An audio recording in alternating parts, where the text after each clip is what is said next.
Aí fica a pergunta, se a gente está em 2022, o mundo está envelhecendo e nós mulheres vamos ter um maior número de mulheres que até hoje nunca existiu de menopausadas, por que ainda falar sobre menopausa é tabu?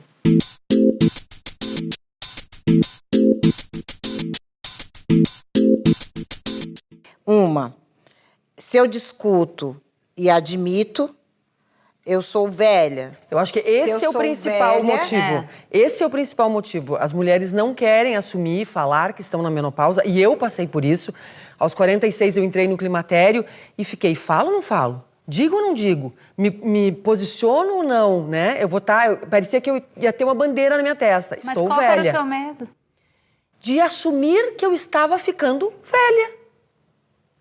É um medo que todas as mulheres têm. Porque querendo ou não, é um marco do envelhecimento. É o primeiro marco do envelhecimento. Porque é quando o seu corpo, por mais que a tua cabeça tá bombando, tá acontecendo, é o seu corpo dizendo, olha, a partir daqui eu não produzo mais isso. E acho também que tem um lugar que é também dessa narrativa que a mulher vem ao mundo para servir e dar prazer ao outro e procriar, e a menopausa é uma chancela do fim da procriação. Ela não é mais interessante. Ou seja, a relevância do ser humano como mulher acabou na espécie de procriar. Coisa?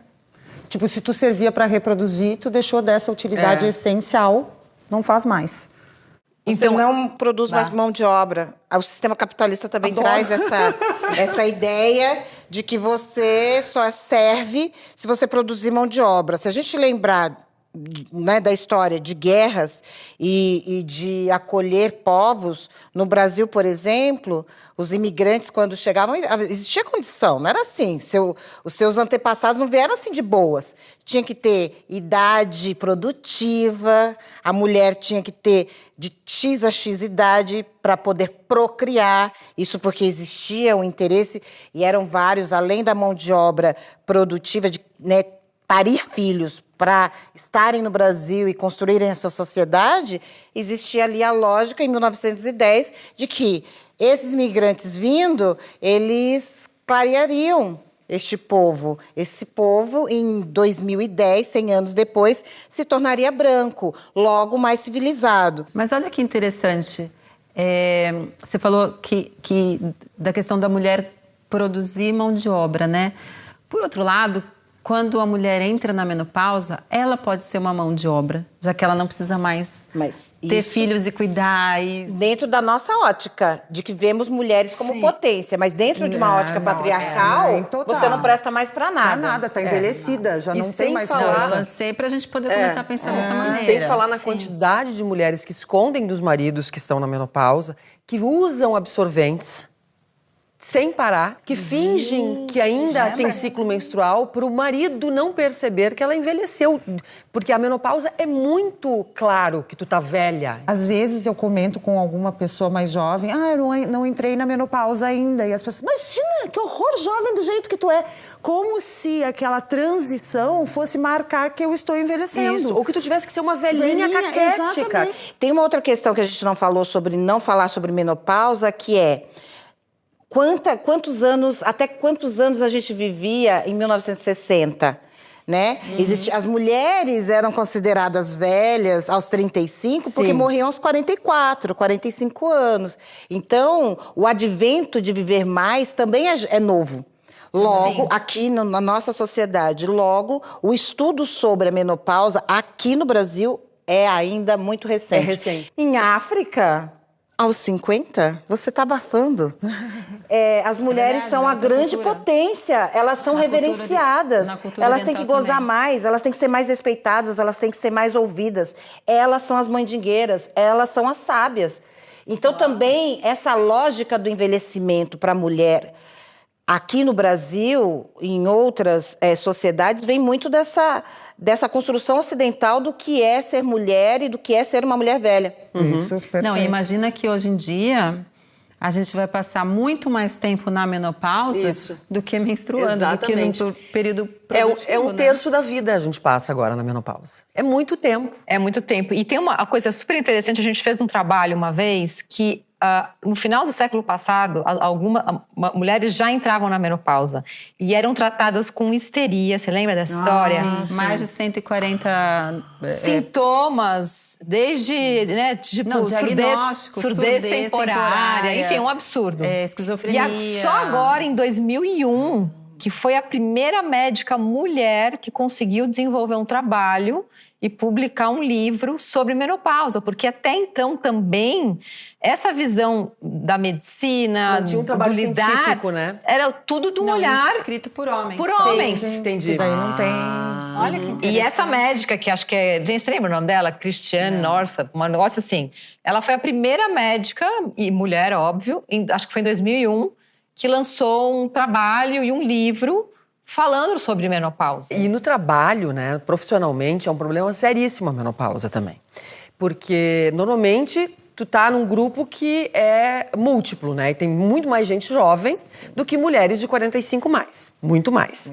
E se tu assumir que tu tá na menopausa, tu tem um calorão no meio de uma reunião, tu pega fogo, começa a suar, é uma vergonha tremenda. Eu recebo muitos relatos de mulheres que falam isso. Eu não tô sabendo lidar no meu emprego.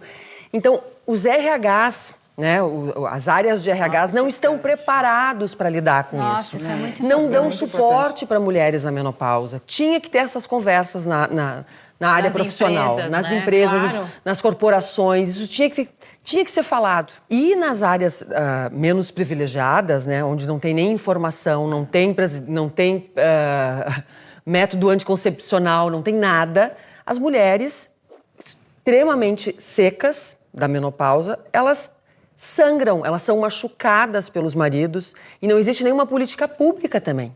Imagina ter isso e não ter nem a informação. Isso, do que é eu acho isso? Que esse movimento, Por essa isso que conversa que a Tomazinho gente está ficou tendo lá de aqui, louca, né? é uma conversa que eu tô aqui na minha cabeça, mas isso aqui tem que levar para a política pública mesmo. mesmo. Isso é um Isso é assunto verdade. que, se a gente vai ver, veja bem, quantos nós teremos 3 vezes mais, né, de mulheres menopausadas em 2030.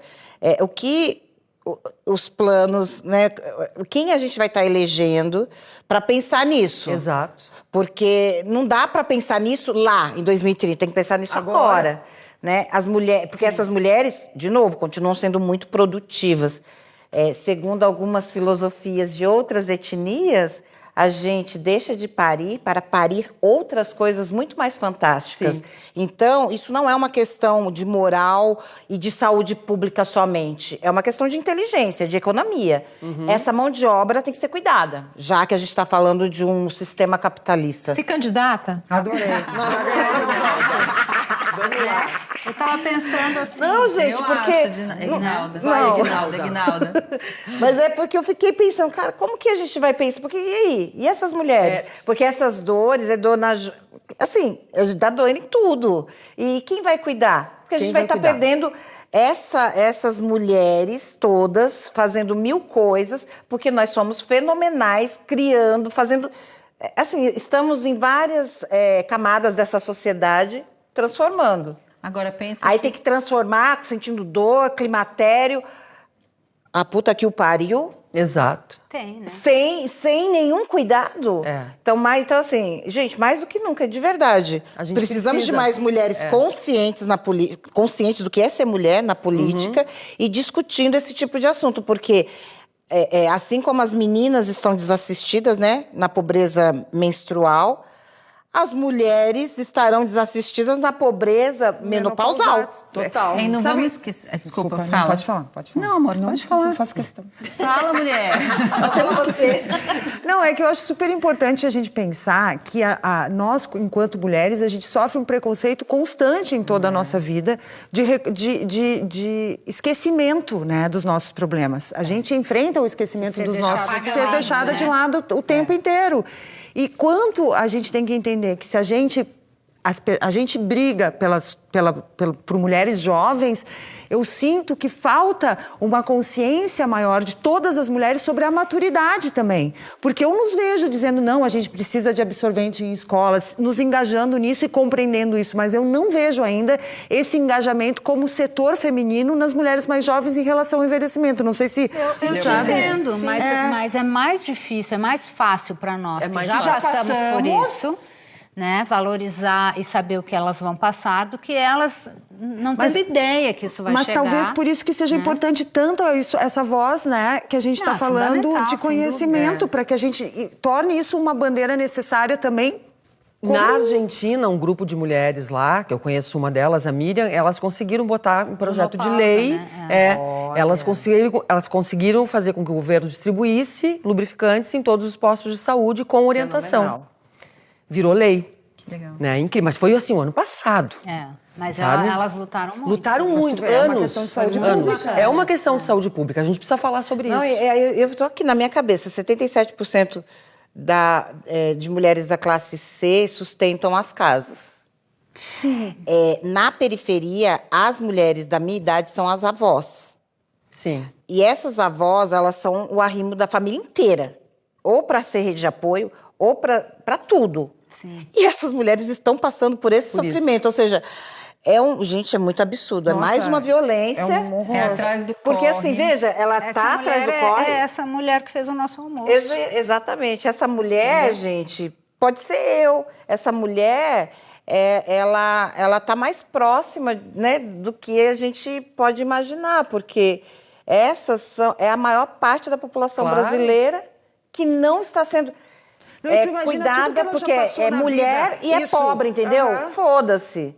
É esse descaso que a gente tem nesse país sobre os nossos corpos como mulheres, e sobre os nossos como mulheres mais velhas, e sobre os corpos como mulheres mais velhas e negras. Sim. É muito absurdo, porque essa sempre foi a ama de leite, ela sempre foi a babá, ela sempre foi a empregada doméstica. Aqui cuidou de todos. Ela cuidou de todo mundo. E aí, quem está cuidando dessa mulher? Eu estou aqui conversando com vocês e pensando. E essas mulheres, elas também estão em outras áreas, né? E se a gente falar das mulheres que são executivas, as mulheres... Porque nós temos também essas mulheres em outros espaços. As professoras que não matam sofrem uma violência absurda na escola. Nós estamos discutindo isso do alto dos nossos privilégios, né? Porque isso diz respeito. Porque temos acesso, se quisermos, mesmo assim... Às vezes não estamos sabendo como lidar. Exato. Imagina, né? Eu sempre tento colocar, eu falo não do meu lugar e para mim mas assim eu sempre tento me colocar de alguma forma e percebo, nossa, tão difícil, né? Porque e é muito fácil tu falar, tem que fazer exercício físico, tem que ter uma alimentação equilibrada, tem que fazer a higiene do sono antes de dormir para não ter insônia.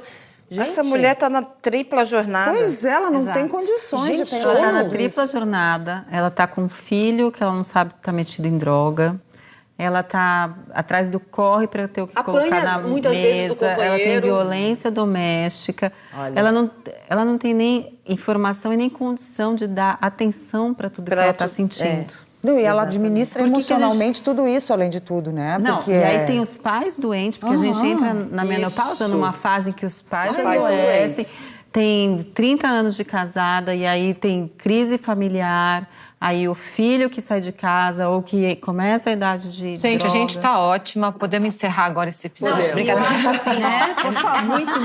Só pra gente entender o quanto é importante se falar sobre isso, o quanto isso é uma questão de saúde pública e como isso abala... tem que ser espalhado, compartilhado, dialogado e discutido cada vez mais. Eu tenho plena consciência que tudo isso que a gente está fazendo aqui não é pra gente agora. A gente não vai colher o fruto disso. Mas é para daqui a 2... Aliás, a gente assistiu uma palestra super interessante, lembra daquele geneticista? Que ele fala que as coisas, elas podem mudar agora, o discurso pode mudar, a informação pode vir, a gente pode ter clareza das coisas, mas o comportamento social em relação a qualquer mudança demora de 2 a 3 gerações. Então, são as nossas netas ou bisnetas que vão usufruir dessa luta que a gente está fazendo agora. A Miriam Gondenberg fala Mas isso o movimento também. é isso. Todo movimento social, por isso que o nome é movimento, porque ele tem que acontecer. E é isso que faz com que essa roda girando que faz com que a mudança ocorra. Claro, não dá para a gente... Tem que iniciar. Tem que iniciar. E eu acho importante também a gente ressaltar aqui, porque falou de privilégio. Mulheres negras, mesmo em classe social B ou A, elas ainda não são... A gente não considera como privilégio. Nós temos vantagens sociais, que foram, enfim, adquiridas pelo acesso, enfim, por algumas vitórias aí de quem veio antes delas.